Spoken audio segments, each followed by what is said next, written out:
We now welcome to the stage candidates for office Mr. Karl Marx, a Prussian economist and philosopher who authored the Communist Manifesto and Das Kapital. And Adam Smith, a Scottish economist and social philosopher, as well as the author of The Wealth of Nations. Good evening, gentlemen, and thank you for joining us. I'd like to begin with Mr. Marx. Why is your economic system better than Mr. Smith's to create jobs that will put more money in your citizens' pockets? My system of communism and command economics is not necessarily about creating jobs, but providing them to all people for equal pay. I will not allow capitalistic exploitation of labor and disparity of classes to continue. I will achieve equal distribution of wealth through government control, as well removal of all forms of private property. And Mr. Smith? The removal of private property, the security of wealth and careers to workers, and overall government involvement is a sure way to kill productivity and create a stagnant market. Capitalism is guided by an invisible hand. The motivating force behind labor is to work hard and earn a profit.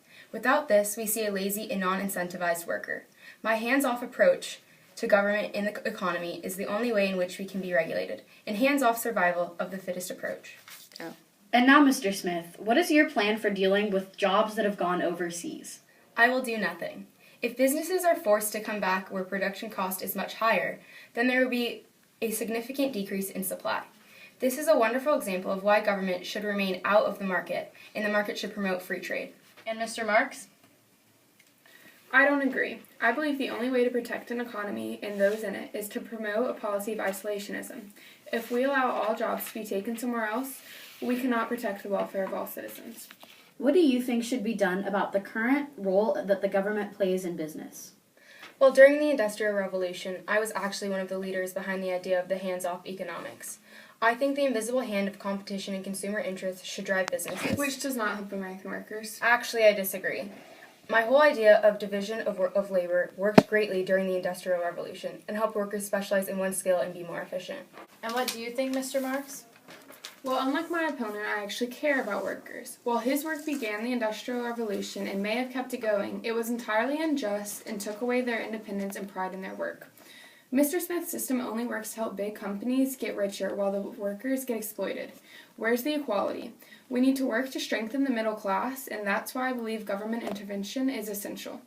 The government needs to abolish private property and take control of wealth distribution. Mr. Marx, do you believe today's economic climate is any indication of the success of communism? Absolutely. The instability of capitalist nations is a direct indication of its failure in industrialized countries. We now see nations like the United States with the most severe wealth gap they've ever experienced. This kind of catastrophe cannot even exist in a communist government, and I believe a return to communist values will occur. And Mr. Smith, the same for capitalism. Clearly, capitalism is the victor in this scenario. Nearly all progressive and industrialized nations favor a capitalistic approach to the economy. As time goes on and progress and change is made, from this, of our two philosophies, I ask you, which is still thriving? Lastly, what group of people do you think your policies benefit the most? Well, obviously, I think everyone benefits from my approach. However, I recognize that the main benefits will go to firms. With my hands-off approach, businesses will be free to do as they see fit. And with competition and consumers driving them, they will surely do what's best. And the same question to you, Mr. Marx? Well, in my opinion, households will benefit the most under my policies. With drastic government intervention, we can regulate labor laws, workers' rights, environmental effects, and safety and quality of goods. We will also distribute the wealth evenly so the middle class will thrive and there will be no poverty.